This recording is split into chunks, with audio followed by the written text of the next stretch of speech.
phenomenal friends, guess what? Resident Evil 2 is finally going to get its freaking from the ground up remastering edition by this guy? Sorry, I can't pronounce his name, but this guy here was the producer on the Resident Evil first game's HD remastering, and he did a great job. It was really good. So he came to Capcom about 2 weeks after he finished the project and asked him if he could do Resident Evil 2. And they gave him the go-ahead. So we're finally going to get it. And I am super excited. There are 3 ways that they could do this game, and it would be phenomenal. Number 1 is starting from building it from the ground up. You've already got Matthew Mercer, who's been voicing Leon since Resident Evil 6. You've got the new guy or girl who voiced Claire in Resident Evil Revelations 2, who did a good job. She sounds like an older Claire. I miss you, Allison Court, but Capcom is really famous at changing voice actors. I'm pretty sure Chris Redfield will get a change again. And then you got the girl who voiced Sherry in Resident Evil 6, who also voiced her in Resident Evil Operation Raccoon City, so she could do a good job. And what you take is you build it from the ground up with new graphics and everything. You got the voice actors, but you keep the same gameplay style of the over-the-head bird's eye view where you can see everything, and you open up your menu and everything, and you run, stop, fire. If you need to back up, you back up, aim, and fire again. And that could be one of the ways. The second way is they take and build it all the way from the ground up and everything. However, they decide to go with the gameplay that they started with Resident Evil 4, which is the third-person shooter aspect, where you have to heal in real time, you have to reload in real time, you can pick up items. Now, I would agree with the actual picking up the items that started in Resident Evil 5, because that made it more intense and everything. And everything would be in real time, but it would be a third-person shooter, and you can move and shoot. Because people have been dying for that and finally got it within Resident Evil 5. Wanted to make sure I got that right. The final version that they could do is a very simple one. They could take and do it like this one guy, Rob Limba, I think his name is. Here's a link to his video. He's been making beta versions of what he wants the remake to be for years. And at first he starts off with the third person walking around and shooting everything and building everything from the ground up. Beautiful. And then later on projects, he still has either first person or third person shooter like Revelations. However, he does use the camera style from the original game and everything. So it's the over the head bird's eye view and everything, which is great. And you still open up the menu to get your items, heal, get a new gun, switch gun, use key items and everything, so it still pauses the game, so it's not real time and everything. Those are actually 3 good ways that Capcom could do this, that they could take and rebuild this game all the way from the ground up. You know, the guy who is going to headline this remastering, here he is again, I can't pronounce his name. He actually, believe it or not, released a video a couple days ago talking about what he plans on doing and how happy he is for the fans for supporting him and supporting Capcom so that they could get this remake out of the way. The link's here, you can click on it and it'll take you to that video if you haven't seen it yet. Now, I'm super excited about this, but yeah, I do have some concerns. I'm a big Resident Evil fan. I started with the first game on PlayStation and kind of worked my way up. The only one I haven't gotten to play yet is Resident Evil 3. I just can't seem to get my hands on it.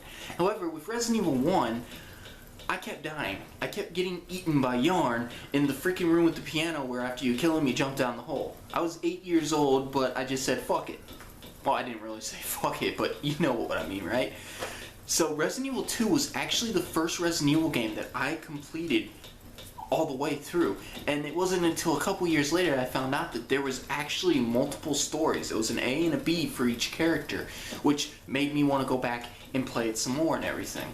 And unfortunately, yeah, Resident Evil 2 had my favorite characters. It had Leon, Claire, and Ada, some of my favorite Resident Evil characters in the whole universe. It didn't matter what game they were in, they were going to be in a game, and I'm like, yes, yes, yes. That is not the case with Resident Evil 6. I'm not getting onto that thing and everything. My other concern is that it could be totally botched. It could be. I'm not saying it's gonna be. It could be. It could be totally botched and everything could be fucked up and everything. You know? But on the good side, super excited for two reasons that are good but also bad. The first one is Resident Evil: The Dark Side Chronicles that came out for the Nintendo Wii. It was an on-real first-person shooter. However, it does have segments of Operation Javier, Code Veronica, and a remastering, basically a Resident Evil 2 retelling the events. And everything in there proved that Capcom could really update the Resident Evil 2 game and make it great. Really great. So, you know, do it. The second one is from Resident Evil, the one that belongs down in hell, Operation Raccoon City. It's not a horrible game, but it totally tarnished everything. I did a review on it and everything, you know, so you can check that out. But there is a section where you actually go in the Raccoon City Police Department, and it looks just phenomenal. There's only a few sections that you get to see, but what you get to see is just great. And then they throw you out the door. You could have made at least 1 or 2 missions that took place inside the Raccoon City Police Department, but you did it. There's also the underground umbrella facility, however it looks nothing like in Resident Evil 2, so they totally botched that. So those two things right there prove that Capcom can do this. I'm just wondering why it took Capcom so long. The first game is great, don't get me wrong. However, the second one on like everybody's list is like number 1 besides Resident Evil 4 sometimes. So I've always wondered why Capcom made Resident Evil 1 remastered first and then do 2. But now that I think about it, I'm kind of grateful that they did that, because Resident Evil 2 would have looked like it does on the GameCube for one. So this one we're actually going to get for PS4, Xbox One, hopefully Xbox 360 or PS3 as well, and PC. And it'll be updated and everything, and it'll be everyone's favorite Resident Evil game, completely redone and everything. And that is great. But go ahead and tell me how you are. Okay, I want to know how you are feeling right now, how excited you are for Resident Evil 2 remastering. Let me know in the comments down below. I really would like to know. And if you're one of those people who's like, yes, yes! Or if you're one of those guys, people who's like, oh great, another Resident Evil game. Well, you know, they could have spent time making a brand new Resident Evil game with new innovations that people like, but no, they had to do another remastering. Or if you're someone who has never even heard of the Resident Evil series, what have you been doing, living under a fucking rock?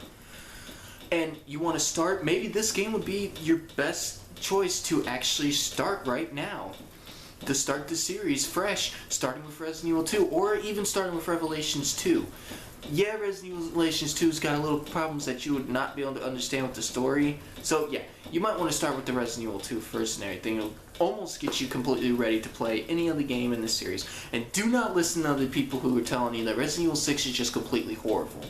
I don't get why people are putting Resident Evil 5 higher than Resident Evil 6. Resident Evil 5 is nothing but action. Resident Evil 6 at least has some survival horror in it, and it's not a perfect game. But it's not a horrible game either. Game trailers gave it like a freaking 8 out of 10, and then went around and said in one of their like top 10 videos that Resident Evil 6 should be completely erased from the entire franchise. Why give it an 8 if you're gonna why give it an 8? Why? If you're just gonna botch it in another video. It makes completely no sense, game trailers. Sorry, it just doesn't. But I defend Resident Evil 6 countless times and everything, and I didn't feel like I wasted my money. You might feel like you wasted your money, but it's everybody just pulling the it's my opinion card and everything, so, you know. But, yeah, Resident Evil 2 is, I hope it kicks ass. If it doesn't kick ass, I will march to Capcom myself and break down the fucking door and grab that producer by the neck. It's like, what is your fucking problem? But I honestly don't think I'm going to have to do that. And this game will finally be one of the reasons why I pick up an Xbox One or a PS4. Because I'll have no choice at then. You know, with Arkham Knight, Uncharted 4, and Kingdom Hearts 3, I think I've got no choice. That's how it goes and everything. Thank you for watching.